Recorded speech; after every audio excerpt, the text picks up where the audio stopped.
se smatra da je tu njegovan kult Triglava, boga Triglava. Jeli? To je ustanovljeno i čak se smatra da na jednom stubu je i predstavljen bog Triglav.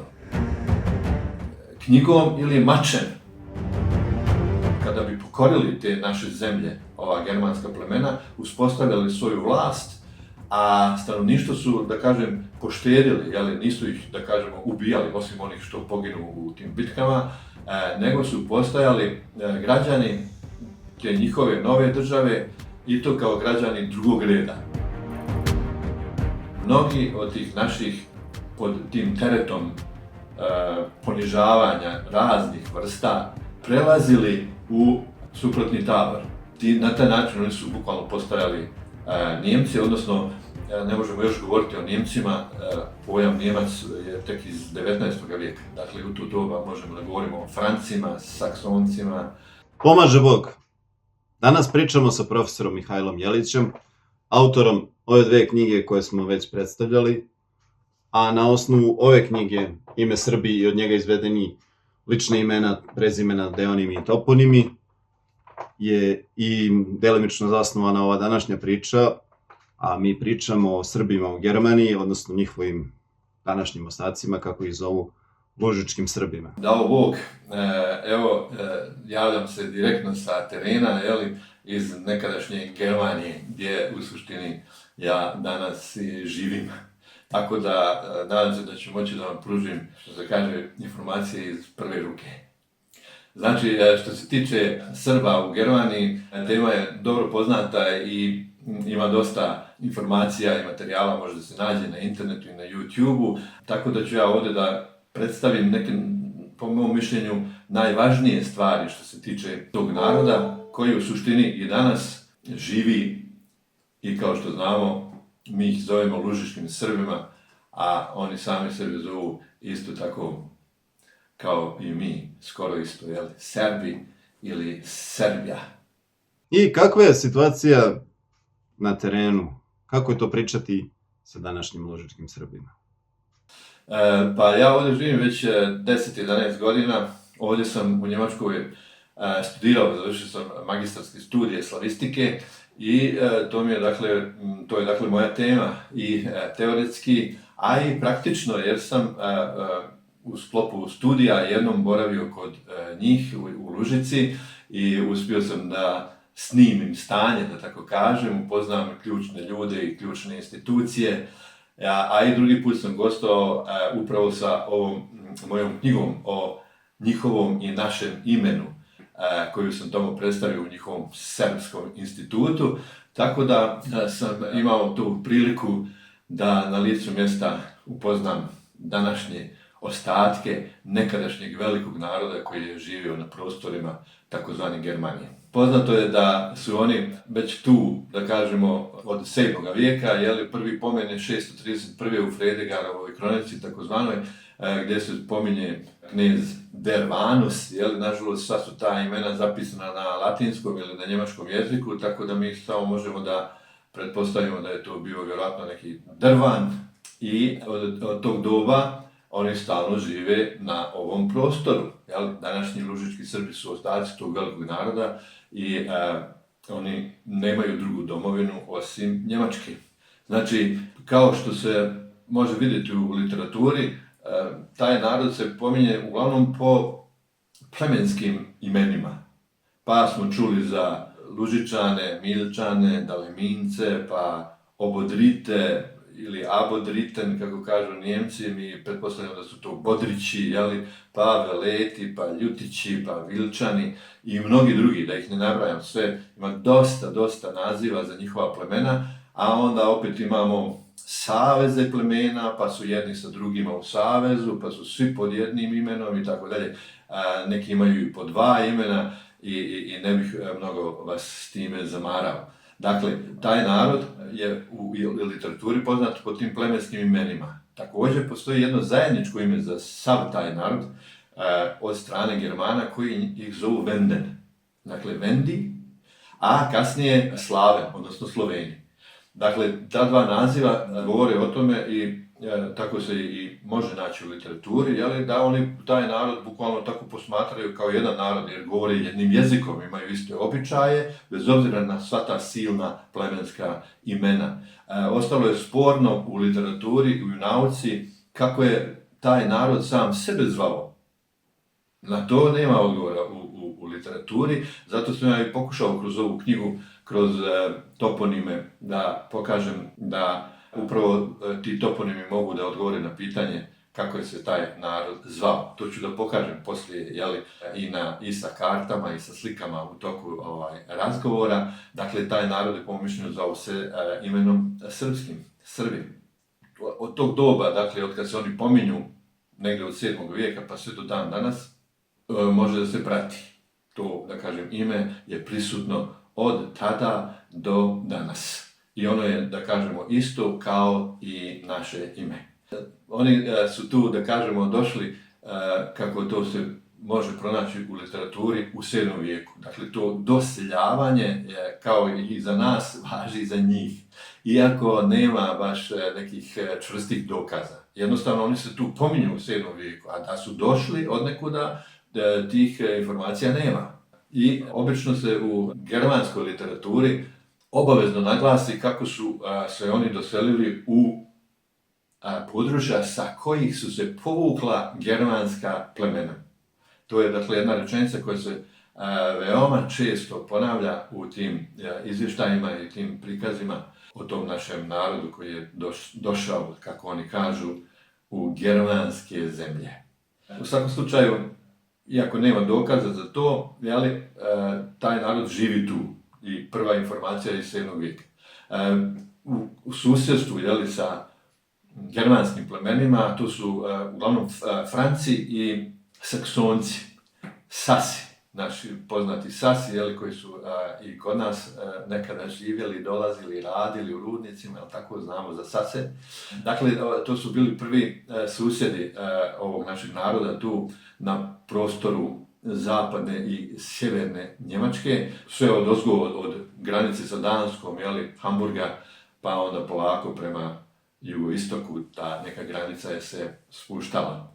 Nisu bili nikad u prijateljskim odnosima, gotovo nikad sa tim germanskim plemenima i često su voljeni ratovi, kao što znamo, do, recimo, negdje 8. vijeka, kada je bio jedan veliki, 782. godine, kada je bio jedan veliki ustanak, kako oni kažu, tih slovenskih plemena, i kad su zapalili čak i Hamburg, i onda su bili, kaže, mirni čitavih 200 godina. Međutim, poslije toga, 12. vijeku, dolazi do tog nekog preokreta i do situacije koja je i danas takva, da su, dakle, Germani se udružili čak i sa Dancima i pa čak i sa Poljacima. I da su 1147.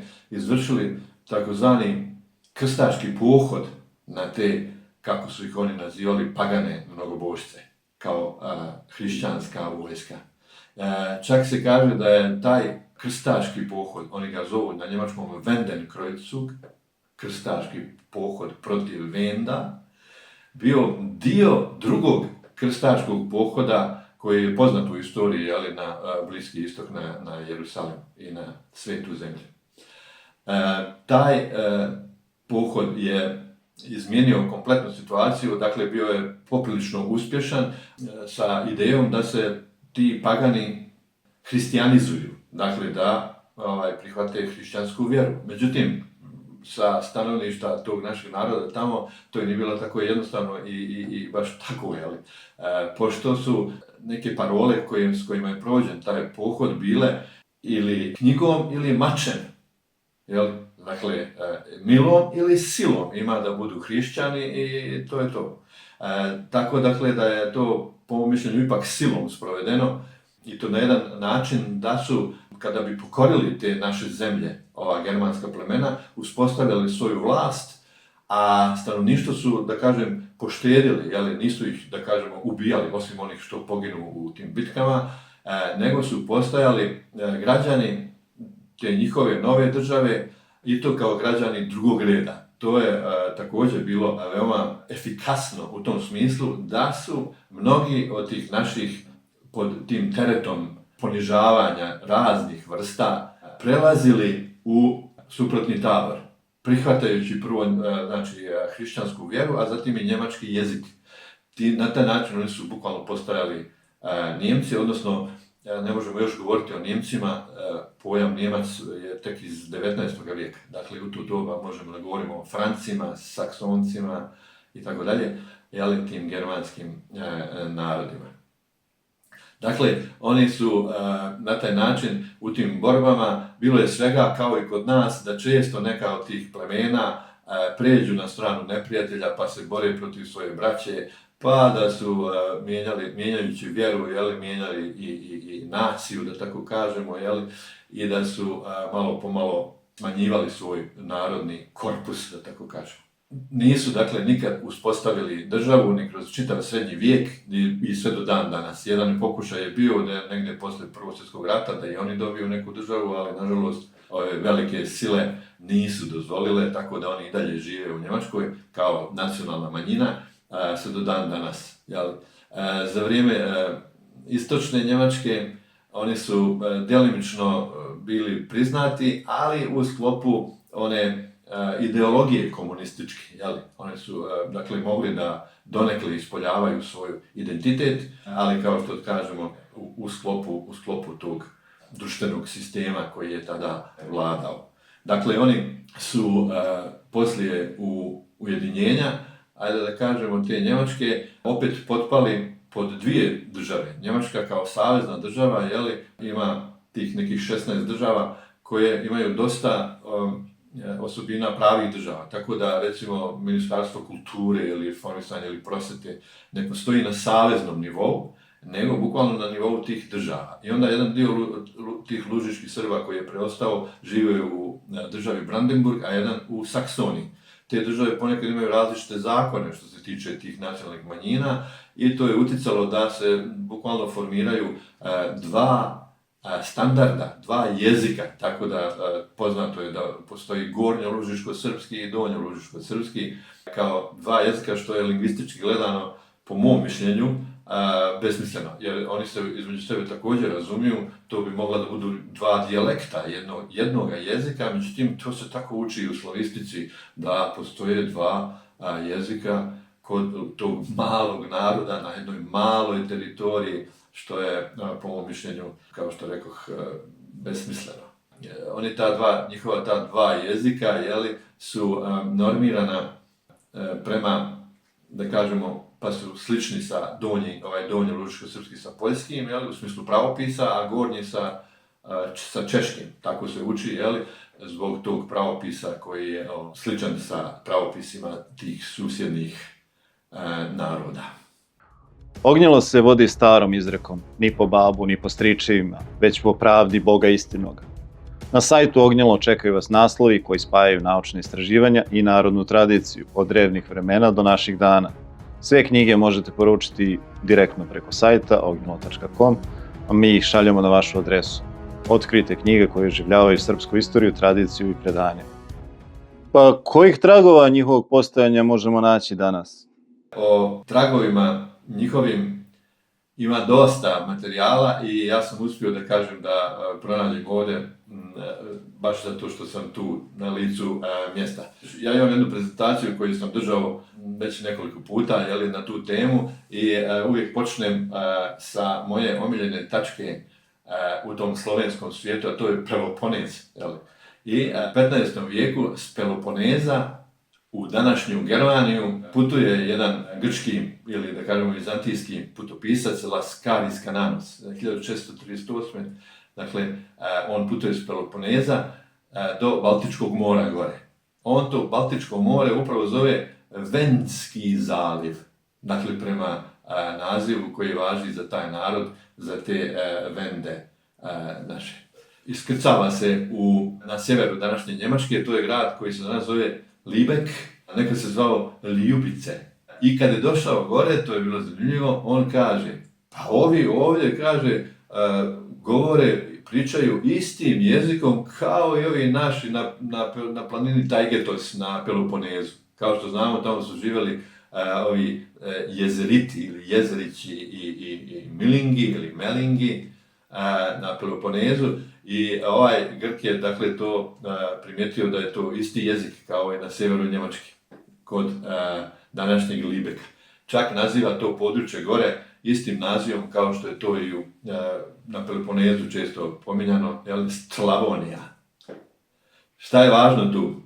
Ajde da kažemo da se odmah prebacimo na područje Germanije i te Slavonije. Evo, veoma će biti zanimljivo da odmah pored tog Libeka, nedaleko od tog grada, i danas postoji jedno mjesto koje se danas zove Carpen. Njemci to pišu sa Z i sa P, Carpen, ali ja sam pronašao dakle podatak da se to mjesto prvi puta pominje u 13. vijeku, 1221. i to kao Zerben. Zerben, kao što znamo, to je i danas naziv njemački za nas. Dakle, Zerben znači Srbi. Dakle, to je jedno malo mjesto koje je najsjevernije i najzapadnije blizu Hamburga, koje je nastalo, da kažemo, od našeg imena. Kad smo već kod tog područja, u tom području upravo i žive ovi obodriti ili abodriti, ili što bismo mi rekli bodrići. To je dakle jedno poprilično veliko područje. Danas je na tom području takozvana Donja Saksonija, pokrajina Njemačke savezne države. I šta je zanimljivo, recimo što sam našao, da su ovi bodrići se bavili zemljoradnjom i konjarstvom. Bili su poznati po uzgoju konja. Ja to mogu i danas ovdje da primijetim u mom kraju, znači u mom malom mjestu ovdje ima bi barem jedno 10 farmi konja. Šta je još zanimljivo, da se upravo na grbu Donje Saksonije, a i ove Vestfalije u kojoj ja živim, nalazi upravo konj. Jedan bijeli konj na crvenoj pozadini, to je grb Donje Saksonije. Dakle, ja pretpostavljam da bi to moglo da ima upravo veze sa tim našim narodom koji se bavio konjarstvom. Kad smo kod Bodrića, obavezno moramo da spomenemo njihovog čuvenog kneza Niklota. On je živio u 11. i 12. vijeku u današnjem Šverinu. Inače, Šverin je zapisan prvi puta kao zvjerin. Dakle, od naše riječi zver ili zvijer. Niklotu su ovi Njemci u Šverinu podigli čak spomenik i nalazi se na gradskoj kući. Veoma lijep spomenik gdje je on na konju i tako dalje. Oni dakle priznaju to kao dio svoje istorije, ali je jasno da je on bio knez Bodrića i da je se upravo borio protiv Germana u doba tog krstaškog rata protiv njegovog naroda. Međutim, kao što smo rekli, taj krstaški rat je bio prilično uspješan, jer njegov sin, Pribislav, dakle 12. vijek, on je upravo bio taj koji je prihvatio hrišćanstvo i promijenio ime. Od tada se knezovi iz te naše loze zovu Heinrich, Johann, Albrecht, Albert i tako dalje. Ta loza tih prinčeva od Mecklenburga, Mecklenburg je i danas pokrajina u saveznoj Njemačkoj državi, ta loza postoji i danas. Njemci su imali tu sreću da mogu da prate te rodoslove i da imaju zapisano sve od 12. vijeka do dan danas.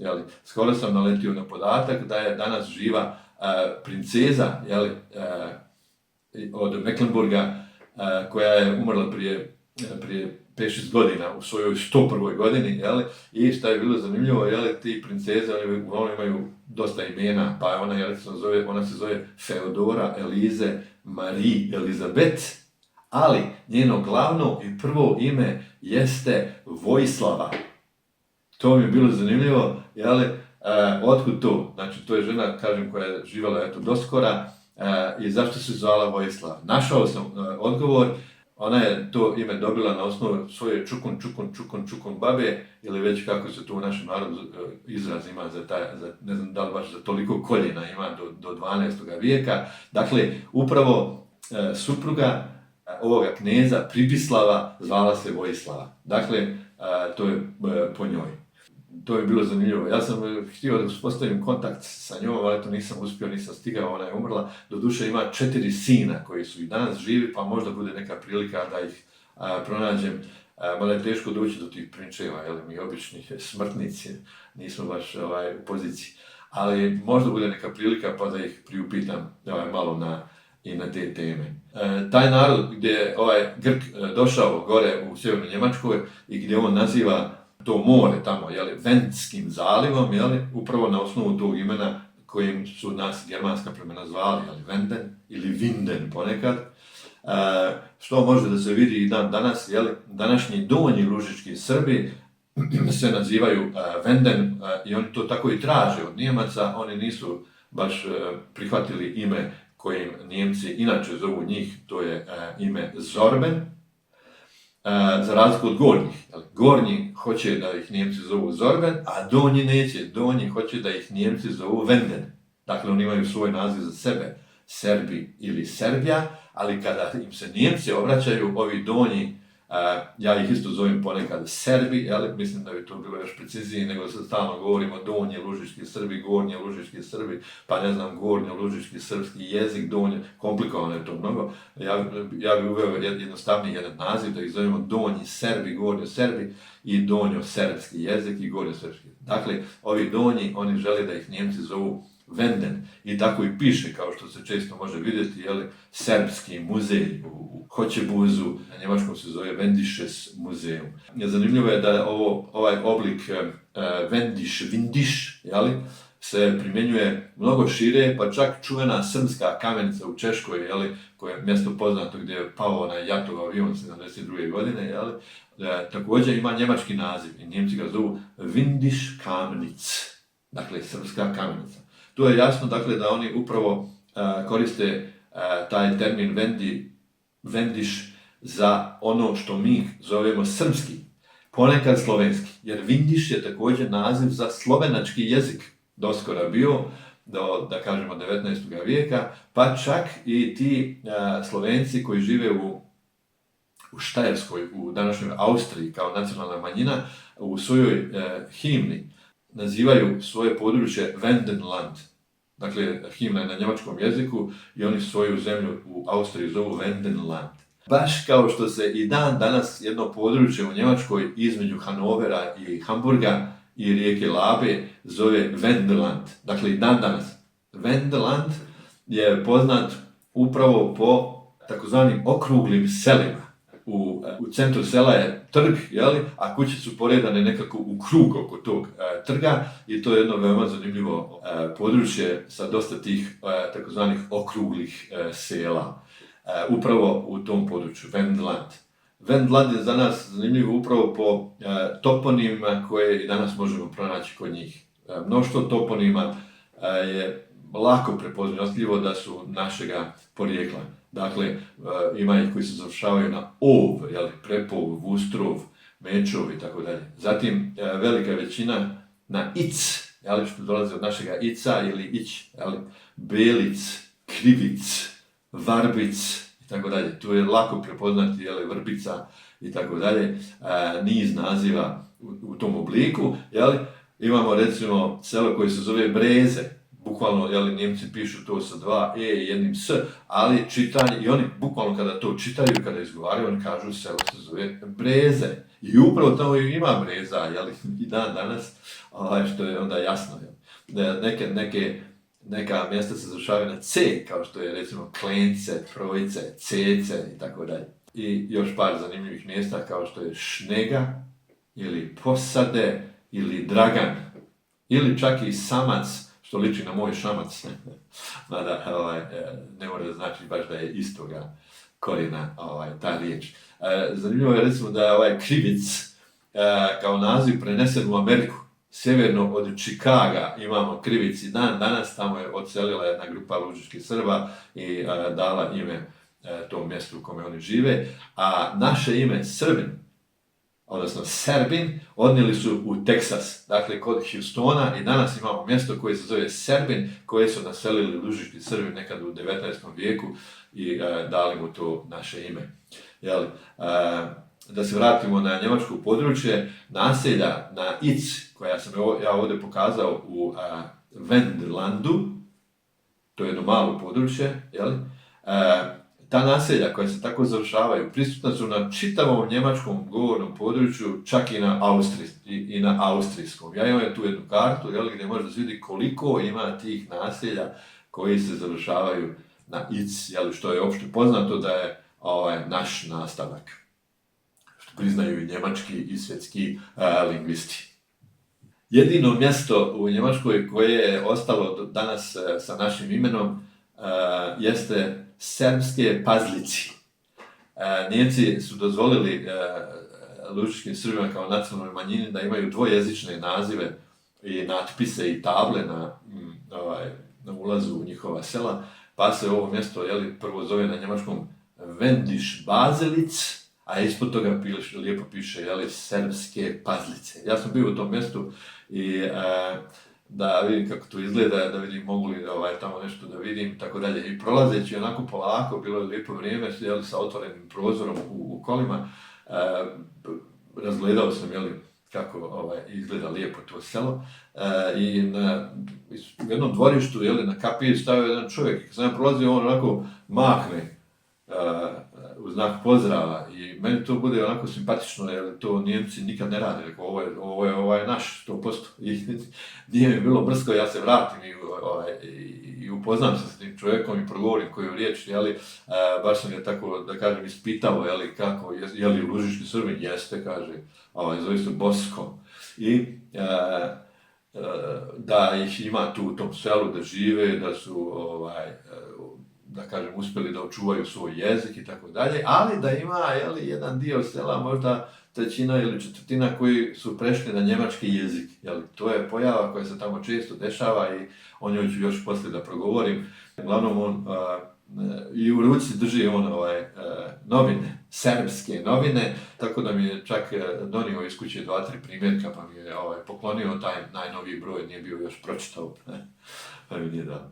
Ta naša, da kažemo, imena u obliku ic, a i drugim oblicima su prisutna, znači, da kažemo, masovno i dan danas, koliko god da su ponijemčena i da se pišu njemačkim slovima, pa da ponekad teško da se otkrije, u suštini ko se imalo razumije može to da primeti lako, da su to naše riječi.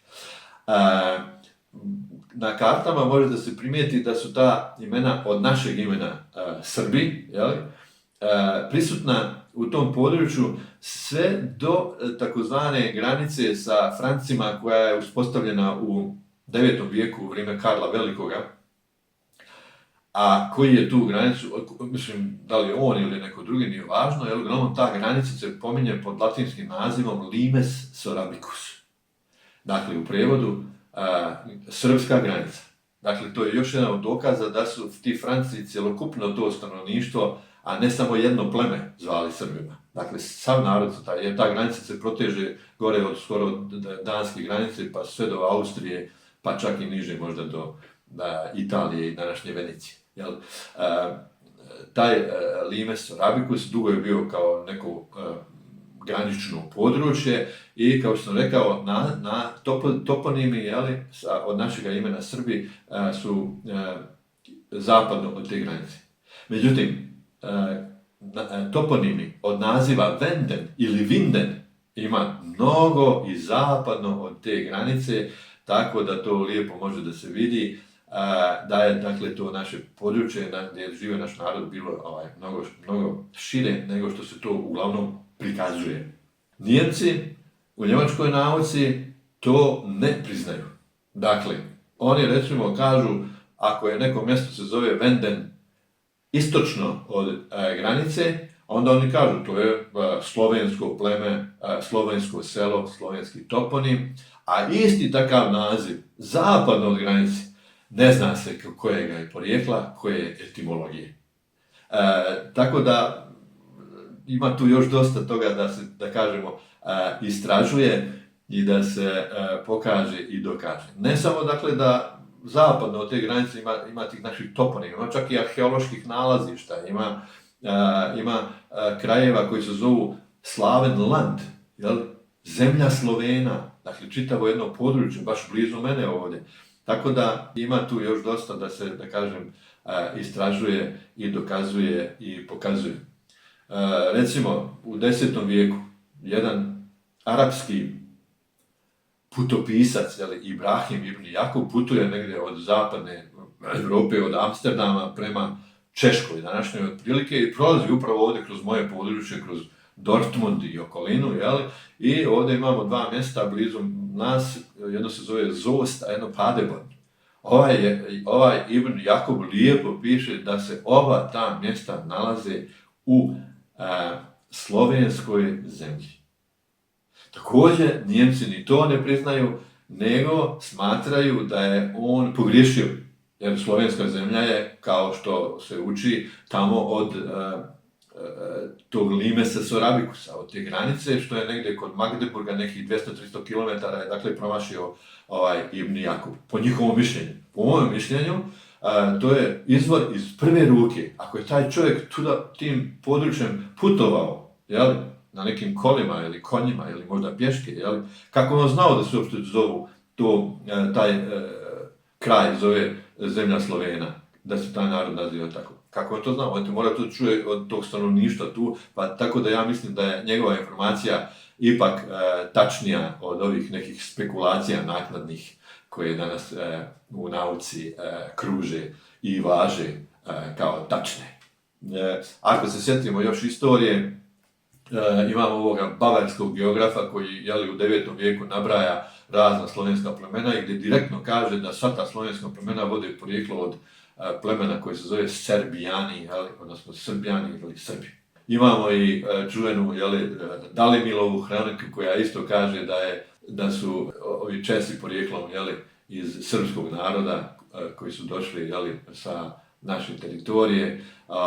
Također imamo ovoga čuvenoga Dobrovskoga, to je slavista, čak ga zovu otac slavistike, patrijarh slavistike, koji bukvalno za sva ta plemena koristi upravo ime Srbi, gdje on kaže da imaju samo dvije grupe Srba, on kaže zapadni, gdje su Poljaci, Česi, Slovaci, i istočni, gdje su Rusi, i južni, današnji, da tako kažemo, Sloveni. On o tom našem imenu govori u svojoj jednoj raspravi o porijeklu imena Česi, gdje on bukvalno kaže da je ime Čeh zamijenjeno, dakle da su se prvobitno Česi zvali Srbima, on to na njemačkom jeziku piše i kaže Srben, onda je postojalo paralelno, istovremeno oba ta naziva, dok ovo ime Srbi nije iščezlo, pa je ostalo danas to ime Česi. Čak imamo i poljskih naučnika koji kažu da su se, kao što je Sjestrenčević, koji kaže da je narod Srba kojima su upravljali njihovi knježevi sve do 965. godine, primio ime Poljsko od tada, upravo kada su Poljaci osnovali svoju državu.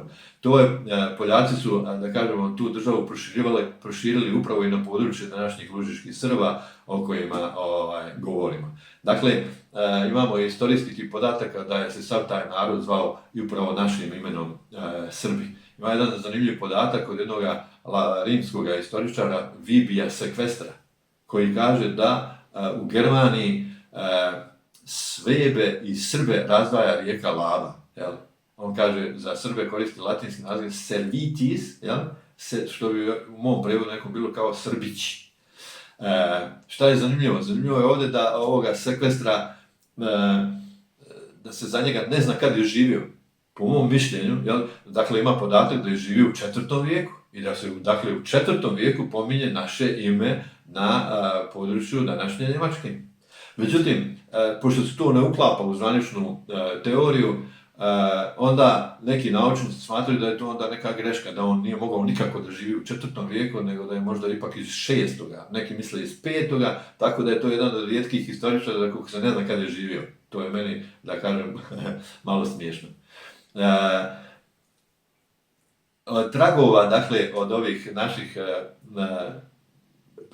predaka ovdje, kao što sam kazao, u zemlji Slovena, koja je vrlo blizu ovdje mog područja, blizu Dortmunda, ima i u nekom drugom obliku. Dakle, ovdje na nekih 30 km od mene nalazi se jedan hram, neki misli iz 12. vijeka, neki čak iz 8. vijeka. Taj hram ili kapela, kako ga oni zovu, jeste 12. ugao, što je veoma neobično kao građevina, dakle nije velika, nekih možda 7-8 metara prečnika, ali je neobično zbog tog 12 ugla. Zatim unutra, ja sam dakle bio, sam to istražio, dakle, pošto mi je blizu, unutra ima 12 stubova koji su poredani u krug i onda u sredini tog kruga još 4 stuba. Da ne dužim mnogo, njemački naučnici to istraživali i takozvanom arheometrijom, gdje arheolozi mjere razne udaljenosti, odnose prostorne i ustanovili su da je taj hram u stvari kalendar. Dakle, 12 stubova je 12 mjeseci, 4 stuba su 4 godišnja doba i također su ustanovili da je orijentisan tako da se poklapa sa prirodnim pojavama. I recimo da kroz prozor kada sunčevi zraci prodiru unutra, da udaraju tačno na određena mjesta i da može da se vidi da je to namjerno tako napravljeno. Dakle, na tih 12 stubova oni imaju razne slike, ni na jednom stubu nije ista slika. I recimo, što sam imao priliku da vidim, evo sad prije na dan nastanka zime, dakle to su ustanovili bukvalno njemački arheolozi, da na taj dan, kad je najkraći dan u godini, kad pri zalasku sunca kroz jedan od prozora upravo udara svjetlost u jedan stup na kome je naslikano sunce. Oni su dakle to, da kažem, davno ustanovili mjereći, a ja sam imao priliku da to provjerim uživo, da vidim na licu mjesta. I tako dalje, još su ustanovili da su orijentisani ti stubovi i prozori, čak i prema mjesečevim mijenama i tako dalje. Uglavnom, dosta je nedoumica oko toga i pretpostavlja se da je to upravo bio neki hram tog našega naroda, kako oni kažu, paganskog, mnogobožačkog. Htio sam da pitam, ali to si rekao na kraju, da hram nije hrišćanski. Hram je danas, da kažemo, hrišćanski i tu ima jedna mala, kako se to kaže, niša, mali sa oltarom, danas je on hrišćanski. Međutim, nikako nije bio hrišćanski kada je napravljen. Upravo zbog tog svog rasporeda, zbog tog svog oblika, zbog tih stubova unutra. I što još sam mogao da vidim, da primijetim, taj prostor unutra, evo može da se vidi na slikama, je pun stubova i tu nema mnogo mjesta, da kažemo, za neka veća okupljanja i nije ni pregledan unutra, kako da se to sad vidi, ne znam nijako šta radi i tako dalje. Tako da je to jasno da to nije bila neka neki vjerski objekat, vjerski u današnjem smislu, ali u svakom slučaju, veoma zanimljivo. Šta je najzanimljivije u svemu tome jeste da se smatra da je tu njegovan kult Triglava, boga Triglava. To je ustanovljeno i čak se smatra da na jednom stubu je i predstavljen bog Triglav. Kada se piše o tom Triglavu na ovom ovdje području kod takozvanih tih sjevernih slovenskih plemena, kod našeg tog naroda ovdje, onda se kaže da je Triglav bog neba, zemlje i podzemlja. I to mnogo, da kažem, podsjeća bukvalno na našeg Boga današnjega, koga slavimo kao Srbi, pravoslavci, Svetu Trojicu, gdje je upravo, u simbolu vjere, u našem vjerovanju, kažem, vjerujemo jednog Boga Oca, Tvorca neba i zemlje i svega vidljivog i nevidljivog. Mene to tako podsjeća na to i postoji, dakle, pretpostavka u koju ja pomalo vjerujem, da je to već bilo, da kažemo, prisutno kod našeg naroda, neki pojam o Bogu, jednome Bogu kao Trojici. Postoji također u literaturi, dakle u narodnim pjesmama, postoji narodna pjesma koja kaže, naša narodna pjesma, koja kaže Višnji Bože Triglave. Višnji Bože Triglavu, dakle da je to jedan Bog i gdje pjesma kaže pogledaj na nas nejačke, slabačke, mi smo ti deca grešna i tako dalje. Dakle, to je višnji Bog, jedan Bog, u 3 lica sa 3 glave, koji prašta grijehe. To tako podsjeća na današnjeg našega, da kažemo, Boga. Pomenuo si arheološka nalazišta. Šta još ima od arheoloških tragova Srba u Germaniji? Pa naletio sam na nekoliko podataka, dakle ja nisam arheolog i ne bavim se time, ali naleti čovjek kad se bavi slavistikom i srbistikom. Recimo, da je zanimljivo, gore iznad sjeverno od Hamburga, recimo to neko najzapadnije i možda i čak i najsjevernije mjesto koje je otkriveno kao kako oni kažu, slovensko selo, ima 3 arheološka sloja. I onda oni kažu, najstariji je slovenski sloj, zatim ide mješoviti germansko-slovenski sloj i najmlađi germanski sloj. Po mom mišljenju to tačno govori o tome otkud Germani, da kažemo, na tom području, to je potpuno jasno. Zanimljivo je također još da čak zapadno od te granice Limes Arabicus, čak u blizini Stuttgarta današnjega, da je pronađeno dosta grnčarije slovenske i drugih artefakata. Otkud?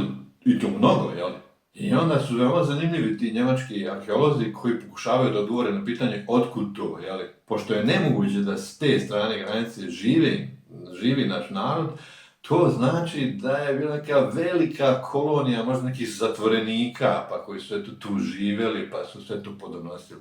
Ili se udalo mnogo nekih žena, naših devojaka, svi u to selo nekako, pa je zato toga mnogo. Tako dalje, dovijaju se na razne načine samo da pokažu da mi nismo tu, što je prosto, da kažemo, nevjerovatno. To da je granica između Franaka i Srba nešto, da kažemo, čvrsto i nepremostivo, to je, po mom mišljenju, isto besmisleno. Ako danas uzmemo današnju situaciju između slovenskih naroda i germanskih, to bi bila granica između Njemačke i Poljske i Češke, tako? I gle, upravo zapadno od te granice danas žive lužički Srbi. Prema tome, to je potpuno, da kažemo, besmisleno tvrditi da zapadno od Limes Arabicusa u to doba nije bilo našeg naroda. Još jedan interesantan arheološki podatak je vezan za grad Nürnberg.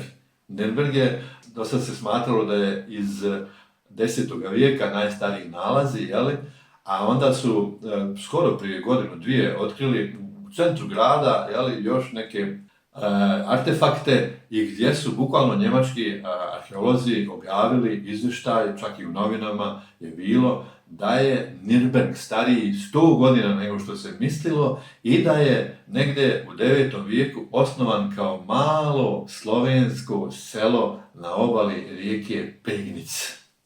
Eto, taj Nürnberg je po tim nekim kartama upravo bio na granici ili u tom graničnom području koje se zove Limes Arabicus, tako da ti Sloveni koji su osnovali Nürnberg se drugačije nazivaju upravo Srbima po toj granici koja prolazi upravo tu preko njihovog područja.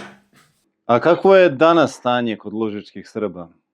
Iz prve ruke, ajde da čujemo. Da, kao što sam kazao, ja sam već bio 2 puta kod njih, tako da sam snimio situaciju i da kažemo stanje nije baš veselo. Poznato je da oni žive u tom području koje se zove Lužica, na njihovom jeziku i na našem jeziku, Nijemci kažu Lausitz, što je očigledno izvedenica, odnosno prijevod te naše riječi Lužica. Lužica je jedno područje koje je ranije bilo dosta veće i čak je zahvatalo i dio Poljske i Češke. Međutim, lužički Srbi ne žive, da tako kažemo, na čitavom tom području te Lužice, nego na jednom dosta manjem području koje se vremenom također smanjivalo. Današnje područje na kojem oni žive je možda veličine Šumadije naše. Stara Lužica je otprilike možda kao naša Vojvodina, a eto oni su danas, njihovo današnje područje, možda je to kao Banat, možda ili manje, čak i manje od Banata. I u tom svom području, zanimljivo je, oni imaju Lužica je poznato područje po jednoj, da kažemo, šumi, jednom šumskom području koje se zove Spreewald na njemačkom, Spree dolazi od imena rijeke, na njemačkom Spree, a mi kažemo Spreja, i to je centralna, da kažemo, rijeka upravo u tom njihovom području, protiče i kroz njihov glavni centar Budišin, a i ovaj drugi centar Hoćebuz i ide sve do Berlina. Ta rijeka je veoma neobična, ima dosta rukavaca, a onda su poslije napravljeni razni kanali, pa je to čitavo područje ispresjecano tim vodenim tokovima, a šumovito. I upravo u tom području žive lužički Srbi, dan danas ih ima. I to je toliko zanimljivo da je proglašeno za nacionalni park, a ti vodeni tokovi su toliko prisutni tamo u njihovim tim selima da pojedine kuće, pojedina domaćinstva uopšte nemaju puta kopnenog, nego isključivo možeš da dođeš kod njih čamcem. I danas čak u neka mjesta tamo poštar ide čamcem. To je zanimljivo područje i turistički je dosta zanimljivo i može to i da se posjeti. Ja nisam bio lično, ali ako Bog da, neka ću tamo da ode. Dakle, njihov glavni centar, kao što sam rekao, jeste grad Bautzen na njemačkom jeziku ili kako ga oni zovu Budišin. Tu su, da kažemo, to je centar gornjih Serba, a donji imaju svoj centar, zove se na njemačkom Cottbus, a oni ga zovu Hoćebus. Šta je važno da se zna, iako taj Budišin često važi za centar lužičkih Srba i poznato je to i kod nas, jel? Treba imati u vidu jednu stvar, da je taj Budišin centar njihov zbog njihovih institucija koje se nalaze u tom gradu. Međutim, treba znati jednu činjenicu da taj grad recimo ima možda 40.000 stanovnika, a da je svega 5 do 10% lužičkih Srba. Dakle, u tom smislu to nije njihov grad, da kažemo, evo to je lužički, to je njemački grad, to su Njemci, znači, dakle, 90% je tu Nijemaca živi, ali je, kažem, grad važan za njih zbog sjedišta njihovih najvažnijih institucija. A imaju, kao što je poznato, čuveni serbski dom, gdje su sjedišta mnogih njihovih udruženja, krovno udruženje koje se zove Domovina, izdavačka kuća im se zove također Domovina. Imaju serbski institut, gdje sam također imao čast da gostujem. On se bavi upravo izučavanjem njihovog jezika, kulture, istorije i tako dalje.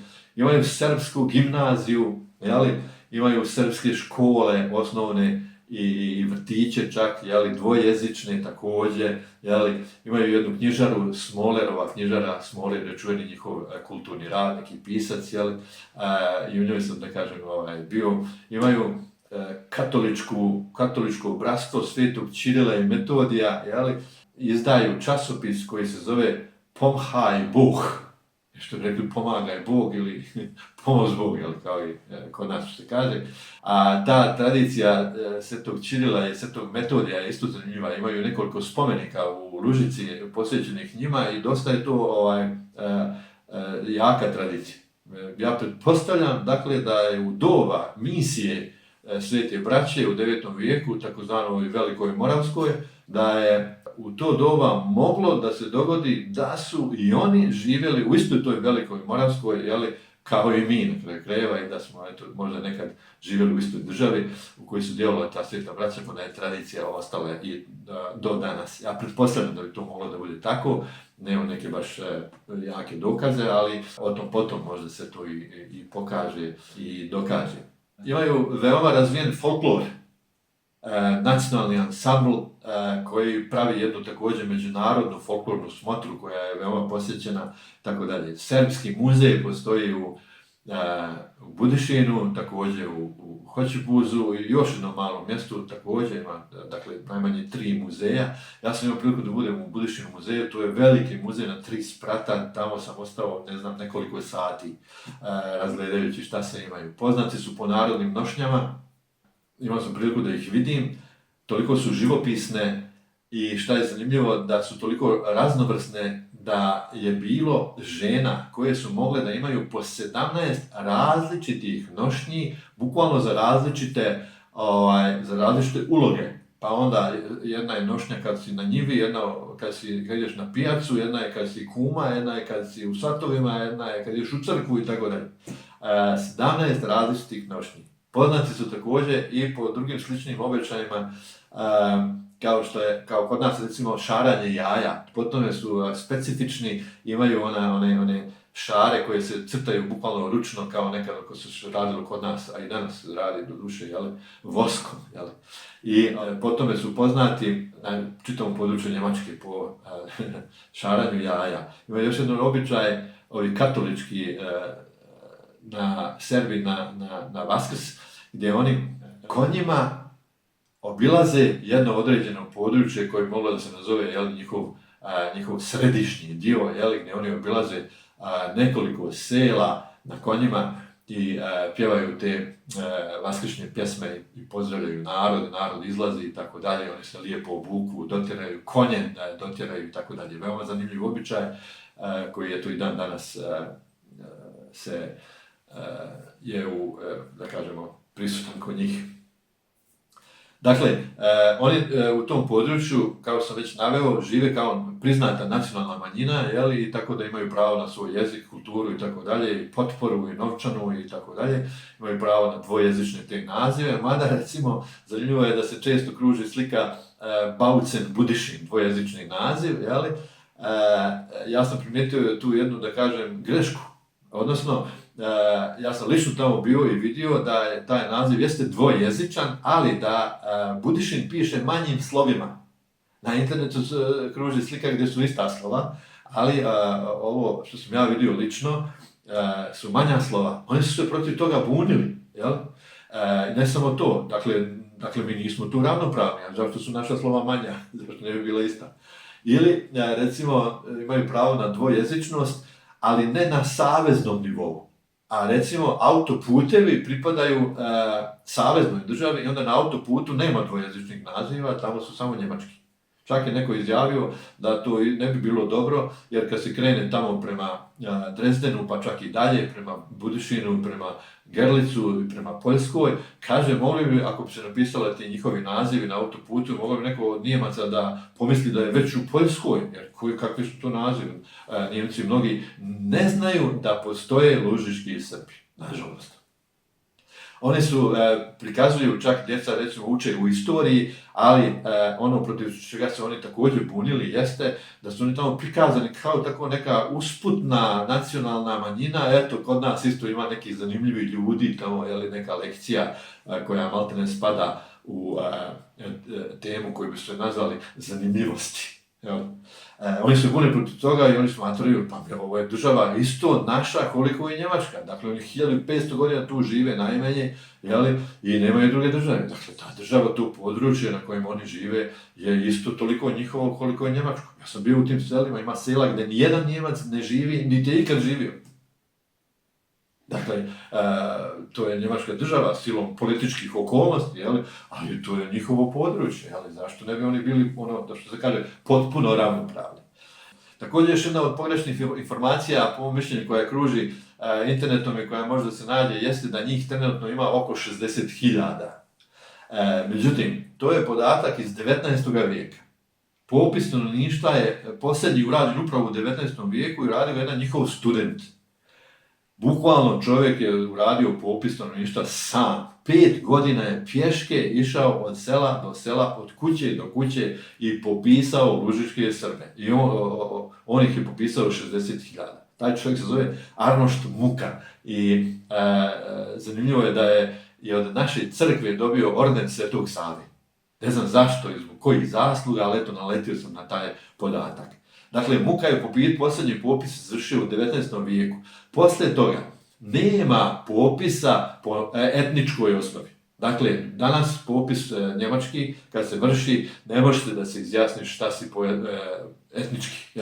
Nacionalnost, za njih je nacionalnost, nacionalitet, kako oni kažu, Njemac, njemačka država. Dakle, nacionalnost je država, to je za njih isto i prema tome oni kao stanovnici te države, oni su također Nijemci. I zato se ni dan danas ne zna tačno koliko njih u stvari ima. Neke su mnogo je procjena i razne su procjene, da njih nema 60.000, nego da ih ima mnogo manje. Ja sam prisustvovao upravo jednom naučnom skupu gdje je čovjek iznio svoj referat na tu temu i gdje je iznosio razne procjene koliko njih ima. Procjene su toliko različite da nisi mogao da saznaš bukvalno koliko ih ima. Ja sam iskoristio priliku kad sam bio tamo da odem u kafanu i da upoznam te ljude tamo. Imao sam priliku da sjednem s njima za sto i da između ostalog i bukvalno da ih pitam, znate li koliko vas ima? Oni su mi odmah rekli iz topa, ima nas 20.000. Ima 70 sela u kojima još uvijek se govori njihov jezik i to su lužički Srbi koji još uvijek mogu da govore njihov jezik, i njih je 20.000. 15.000 gornjih i 5000 donjih. Da bih u posljednjem susretu, kad sam tamo bio, saznao direktno od jedne nastavnice njihovog jezika, odnosno donjo serbskog jezika, koja tamo pokušava da spasi taj jezik od izumiranja, da bi ona nama iznijela u svom referatu da je ostalo još manje od 1000 govornika donjeg srpskog, donjo-lužičkog srpskog jezika. Dakle, taj jezik bi za par godina mogao potpuno da izumre. Nažalost. Oni se bore i u Leipzigu, recimo, može da se studira njihov jezik, mogu da se obrazuju nastavnici i učitelji njihovog jezika i to se, da kažem, sprovodi koliko toliko, mada su imali problem, eto i kad sam ja tamo bio, imali su ipak problem sa nastavnicima da nemaju dovoljno nastavnika, pa su se dosjetili čak jedne ideje da objave konkurs u susjednim slovenskim zemljama, u Poljskoj, Češkoj, Slovačkoj, i da tu pozovu nastavnike dotičnih jezika da dođu u Njemačku, da godinu dana budu studenti stipendirani i da onda predaju lužičko-srpski jezik u njihovim školama. Meni je bila velika čast da sam tamo na licu mjesta i ja dobio tu ponudu, kao nastavnik srpskog jezika, da ostanem tamo i da eto, godinu dana u Leipzigu učim njihov jezik sa stipendijom, sve, i da onda predajem u njihovim školama. Nažalost nisam mogao iz nekih privatnih razloga, porodičnih, da to prihvatim, ali mi je to bilo veoma zanimljivo i da tako kažem, bila mi je velika čast da sam dobio tu ponudu. Situacija, dakle, u tom njihovom području, bez obzira, dakle, što njih, da kažemo, eto, ima još dosta, imaju svoje institucije, priznati su kao nacionalna manjina, međutim, ipak postoji dosta problema. Dakle, taj neki njemački pritisak postoji i danas.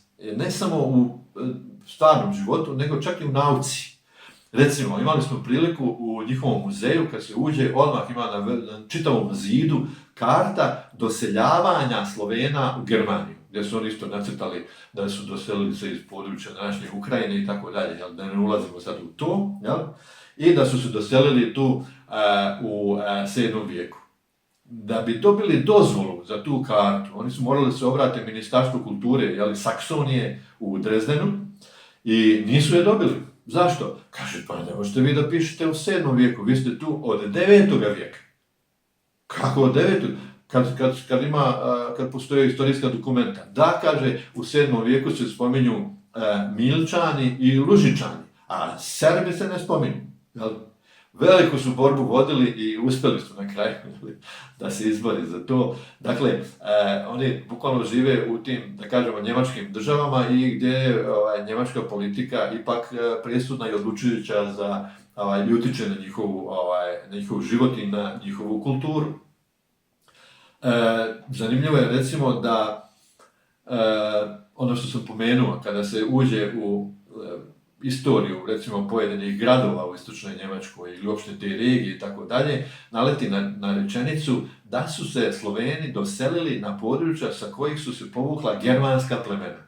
Ta rečenica, nju sam sreo ne znam koliko puta i ona mi se urezala, i jasno je da oni hoće da kažu da smo mi tamo došljaci. Bez obzira što nije bilo nikakvih germanskih promjena kad smo mi navodno došli, ipak je to bila njihova zemlja.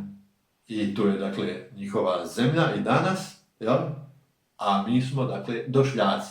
Dakle, time oni to žele da naglasi. Šta mi je bilo bolno, kad sam tu rečenicu pročitao na internet stranici, čini mi se, folklornog udruženja lužičkih Srba, gdje oni malo pričaju o istoriji i istu tu rečenicu spominju. Da smo mi došli na germanske zemlje i tako dalje i tako dalje. Dalje se borba njihova vodi. U posljednje vrijeme pojavilo se jedno udruženje, zove se Srpski Sejm, što bi rekli Srpska skupština. Jedno udruženje, slobodno udruženje građana, čiji jedan od osnivača je profesor Merčin Valda. Merčin Valda je čovjek koga sam ja imao priliku da intervjušem kada sam bio student. On je napisao jednu knjigu o njihovoj situaciji koju je nazvao kako čovjek nauči da zamrzi sopstveni jezik. On je, dakle, tema njegovog rada, on je kulturolog i on je upravo pisao o tome kako lužički Srbi prelaze u Njemce. Dobrovoljno, da tako kažem. Kako se ponjemčavaju, odnosno prelaze na njemački jezik. I kako onda, kao novopečeni Nijemci, ne samo da se odreknu svoga staroga porijekla, nego počnu da mrze svoje dojučerašnje sunarodnike. Do te mjere da ima čak i nasilja i dan danas. Znači, kroz čitav srednji vijek, da tako kažemo, profesor je to prikazao, postoji ta dominacija njemačka gdje je to naše stanovništvo drugog reda. Potpuno su poniženi do te mjere da je bio zabranjivan jezik i da nisu mogli da imaju imovinu kao Saksonci i tako dalje i tako dalje. Mnoštvo ljudi to ponižavanje nije moglo da podnese. I ja, da kažem, mogu da razumijem da čovjek odluči da kaže dosta više ovog ponižavanja, sad ću da pređem na njemački jezik i time sam maltene riješio svoje probleme, životne, porodične, društvene. Ali da se to i danas dešava, to je prosto nevjerovatno. A i danas se dešava. Dakle, čim učenici srpske gimnazije, dakle sa 15 godina, 16 kad završavaju, pođu na fakultet ili nađu posao, oni prelaze na njemački jezik. Bilo bi, da kažemo, dobro da to tako ostane, da se među njima ne javlja taj pokret neki koji bukvalno sprovode nasilje prema ostalima. Na jednom tom skupu kome sam prisustvovao, jedna koleginica naša, upravo ovdje iz mog kraja, iz Dortmunda, Njemica, bavila se temom nasilje nad lužičkim Srbima u njihovim selima. Ona je bukvalno tamo intervjuisala ljude, obišla je i napravila je anketu, eksperimente, da tako kažemo, i ustanovila da i dan danas ima nasilja prema njima na nacionalnoj osnovi. Naprimjer, omladina u nekim diskotekama, ako bi se čulo da govore svoj jezik, odmah se pojavljaju grupice koje ih maltretiraju do te mjere da kažem da ih i tuku.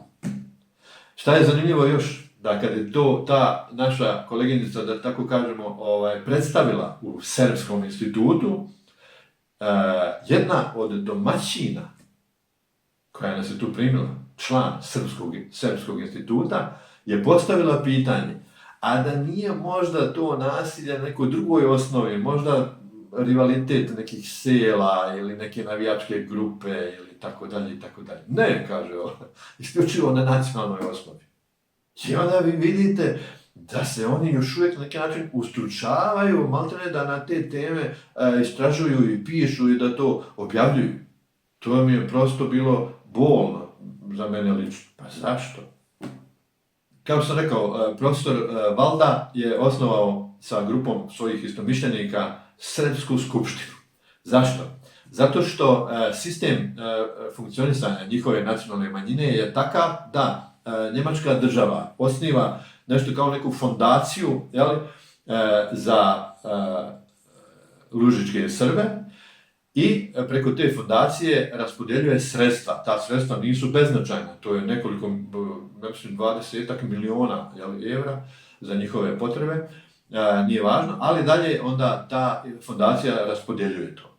U fondaciji odlučuje 15 ljudi kao neki savjet. Od tih 15 ljudi 9 imenuje Njemačka država, a 6 lokalna zajednica lužičkih Srba. Što je na neki način opet, da kažemo, neravnopravno, Ova skupština kaže, pa ako vi nama dajete novac, valjda mi treba da rasporedimo zašto ćemo i šta ćemo s njime da radimo i kako ćemo da njegujemo našu kulturu, koje ćemo projekte da podržavamo i tako dalje i koja udruženja i tako dalje. Međutim, to i dan danas tako funkcioniše da ta fondacija isključivo sarađuje sa krovnim udruženjem svih njihovih udruženja, koja se zove Domovina. Međutim, to je ponovo, da tako kažemo, sa stanovišta ove skupštine neravnopravno, jer je Domovina savez udruženja i ona može da predstavlja samo članove tih udruženja, kojih možda ima, 2-3 hiljade, a i ne može da predstavlja cjelokupan narod lužičkih Srba. Zato je ova skupština i smišljena kao jedno predstavničko tijelo čitavog naroda. Oni su bukvalno pozvali na izbore koji su bili javni i otvoreni, pozvali su svakog lužičkog Srbina koji se tako izjašnjava da može da glasa prilikom izbora te njihove skupštine.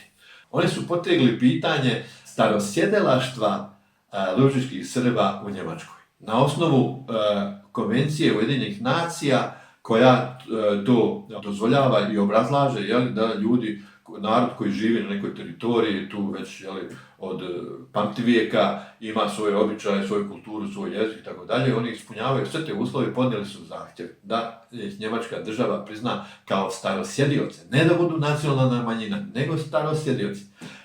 Međutim, Njemci su to odbili. Oni su prilično žestoki u svom nastupu, ova Srpska skupština, i angažovali su jednu advokatsku kuću iz Londona koja će da ih brani prije što tuže njemačku državu u Savjetu Evrope, u sudu u Strasburu. Ta konferencija je bila javna i ja sam to pratio uživo preko interneta. Dakle, nekoliko vrhunskih svjetskih advokata po tim temama je ustanovilo da oni zaista imaju pravo da budu starosjedioci. Međutim, oni nisu reagovali u tom smislu da tuže njemačku državu još uvijek. Izgleda da je, da kažemo, mišljenje preovladava da možda treba još malo da se sačeka. Ali tužili su državu Saksoniju i Brandenburg zbog ovoga sistema po kome oni funkcionišu. Dakle, ta fondacija gdje je 9 Nijemaca i 6 lužičkih Srba i koji preko domovine funkcionišu. Oni su sada tu tužili i kazali su da domovina ne može da bude predstavnik svih lužičkih Srba. Sud je negativno odgovorio na to i to je posljednje stanje, ali to je bilo možda prije mjesec, 2 dana, tako da je to na neki način još u toku. Ja pretpostavljam da će oni da se žale i da idu dalje, tako da bit ćete u toku. Eto, ja ću da pratim tu situaciju pa da vidimo kako će to da se odvije. U svakom slučaju, ono što sam primijetio među njima jeste da oni su podijeljeni kao narod između toga je li treba to da se ide do kraja i da se Njemačka tuži ako treba za te stvari, za te odnose koje su uspostavili ili ne. I izgleda po mom mišljenju da je najmanje pola, ako ne i više, protiv toga. Da oni bukvalno žele da to ostane stanje kakvo je danas.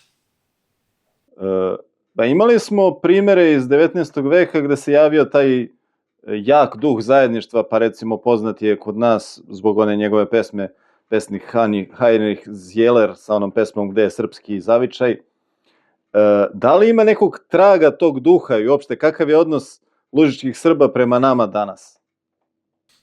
Nažalost, taj odnos se promijenio. Nije više isti kao u to doba nacionalnih pokreta gdje su se svi Sloveni, da kažemo, smatrali rođacima i braćom, takozvani panslavizam za koji nas također optužuju u to doba. Situacija se dakle promijenila. Imao sam priliku da upoznam te ljude tamo i upoznao sam jednog momka koji je igrao u njihovom folkloru i koji je gostovao u Srbiji. I on kaže, kad smo bili u Srbiji i kad je objavljena vijest da mi tamo gostujemo na Facebooku, su komentari bili tipa dolaze naša braća iz Njemačke, naši sjeverni zemljaci i tako dalje i tako dalje. A on kaže meni, moram to na njemačkom, on kaže aber wir sind keine Serben, wir sind Sorben. Dakle, u prevodu, ali mi nismo Srbi, mi smo Sorbi, jel? Kako bi to zvučalo na njemačkom. Znači, 3 puta mi je to naglasio, mi nismo Srbi, mi smo Sorbi. Da je to kazao na svom jeziku, to bi zvučalo, mi nismo južni Srbi, mi smo Srbi. Oni nas zovu južni Srbi.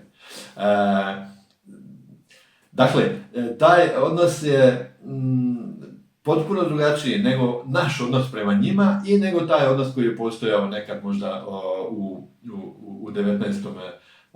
vijeku. Ja sam još također primijetio da, recimo, bio sam u Budišinu u jednom restoranu njihovome, jel? I kad sam se predstavio da sam ja također Srbin, južni Srbin, očekujući neku reakciju, da kažemo, neku prijatnu, makar neki osmijeh. Međutim, ne, ništa, kao da sam rekao da sam Kinez, isto. I tako, nekoliko prilika sam imao. Čak smo jednom gostovali u njihovoj osnovnoj školi, na času geografije, da vidimo kako to zvuči, njihov jezik i tako dalje. Ja sam zamolio nastavnika da izađem pred đake i da im se obratim. On je to dozvolio. Ja sam njih pitao, ja sam se predstavio i rekao sam da sam južni Serb. Da li oni znaju šta je to? Niko nije znao šta to znači uopšte. Dakle, oni nas tako zovu, zvanično. Ali djeca ne znaju za to. Nastavniku je poslije bilo zanimljivo, jel? I kaže, pa znači, ja kažem da sam baš iz Republike Srpske. I on kaže, eto, kaže, vidiš, kaže, pa da mi imamo državu, zvala bi se isto Republika Srpska. Ima onako pojedinačnih, dobrih, pozitivnih primjera. Čuven je njihov pjesnik Benedikt Dirlić, koji često gostuje i u Srbiji kao pjesnik na raznim književnim večerima, a i ovdje kod nas imamo jedno udruženje pisaca u Frankfurtu i jedno ovdje kod Düsseldorfa, tako da se on druži sa našima, jeli, i znam, da kažemo, za tu situaciju. Kad sam bio u Serbskom institutu, tamo gospođa koja mi je ponudila posao nastavnika, Jana Šolčina, ona je na seminarima slavističkim, kaže, uvijek se druži sa Srbima, da je to dotle došlo da su ovi ostali uvijek govorili, ovi, kaže, Srbi i Serbi uvijek zajedno. Ona mi je bila, eto da kažem, isto jedan pozitivan primjer. Također, imamo jednog našeg profesora, ne znam da li još uvijek radi, u Leipzigu je predavao naš jezik, bukvalno na fakultetu, a njegova žena je lužička Srpkinja. To je sad srpsko-serbska kombinacija. Čovjek se zove Dušan Hajduk Veljković, a ona se zove Lubina. I ima prezime po njemu Hajdukova, Lubina Hajdukova. Ona je pisac i piše knjige za djecu, za svoje male Srpčiće, lužičke. Imao sam priliku da upoznam i nju i da kažem, to je još neka veza sa nama. I eto, za kraj ću još da pomenem jednu koleginicu koju sam također tamo upoznao, to je naša studentica, odnosno ona je doktorant, Aleksandra Mandić iz Šapca. Ona je, dakle, završila fakultet kod nas u Novom Sadu, čini mi se, i kad je trebalo da se zaposli, da krene u svoj život, ona je odlučila da se preseli u Lužicu. Iz ljubavi prema njima. I evo, još uvijek je tamo i studira, dakle, njihov jezik, radi svoj doktorat. Tako da, eto, da kažemo, ima pojedinačnih primjera gdje te veze bi mogle da se uspostave. Ja također imam još jedan lični primjer, upoznao sam lično predsjednika instituta srpskoga, koji tada, kad sam bio ta 2 dana, s kojim sam se družio. Dakle, on je isto imao zanimljivu ideju da nas dvojica ne govorimo njemački između sebe, nego da svako svoj jezik govori, pa da vidimo da li se možemo sporazumjeti. I to je, Boga mi, uspjevalo 2 dana. Nas dvojica smo tu uspjevali. To je također zahvaljujući tome što smo, da kažem, slavisti obojica, pa onda malo dođu u pomoć i neke ruske riječi, poljske riječi koje su zajedničke tamo kod njih, možda kod nas nisu i obrnuto. Tako da smo nas dvojica funkcionisali svako na svom jeziku ta 2 dana i baš zbog toga, da kažemo, nekog druženja, on je bio jedini čovjek koji je na tom mom predavanju, kad sam ja njima pokazao da u Europi čitavoj ima skoro 1000 toponima od našeg i njihovog imena, pogotovo u Njemačkoj, Poljskoj i Češkoj, to je bukvalno od njihovoga tu imena. Dakle, niko nije postavio ni jedno pitanje posle toga, što je ponovo dokaz onoga da oni o sebi još uvijek misle kroz njemačko stanovište, na neki način. Toponimi naši toliki, nije tema za priču. Jedini čovjek je dakle bio taj predsjednik njihovog instituta koji je postavio pitanje poslije, dakle privatno, mene lično privatno, a stvarno kaže, otkud to da se mi isto zovemo? Kako to da je isto ime u nas i u vas? Dakle, čovjek koji je doktorirao njihov jezik i istoriju, nikad se to nije upitao. Eto, dok ja to nisam, da kažem, tako pokazao i dok nismo se malo upoznali i družili. Nažalost, eto, da kažem, situacija je takva. Ja sam iskoristio priliku da upravo kroz to sam shvatio da mi treba s njima da se upoznamo. I upoznao sam dvoje predsjednika njihovih folklornih društava. Pitao sam da li bi oni došli ovdje kod nas u Dortmund ili u okolinu ovdje moju, da gostuju kod naših udruženja, tako da se upoznamo. Ili čak da dođu kod mene dolje u Šamac, u Republiku Srpsku ili negdje, jeli, da se povežemo i upoznamo se, da to bude gostovanje malo folklora, a malo i muzike, a malo i istorije njihove, malo jezika, bukvalno da se predstave, da ih upoznamo, da vidimo ko su ti ljudi, a i oni nas kroz to neko druženje i tako dalje. Eto, to je bila neka moja ideja, neke prve korake sam napravio, nisam poslije imao vremena, pa možda nešto od toga i bude. A kad bude, onda ćemo imati priliku da ponovo razgovaramo i napravimo još neku emisiju. Ukoliko želite da pomognete Ognjelo, najjednostavniji način je da se učlanite na kanal i malom pomoći udružujemo snage da dalje radimo i istražujemo. Hvala svim dobrotvorima koji su nam pomogli donacijama, bez vas bi sve ovo bilo nemoguće. Na ovim poljima zašta su padala jedno za drugim ko kule od karata. I nakon svega ko narod smo opstali na kamenu kršnom, predaka ostali. Na ovim poljima zašta su padala jer svako hteo je da nama ovlada, kao da ne znaše da našim venama teče krv stara 7,5 milenijuma.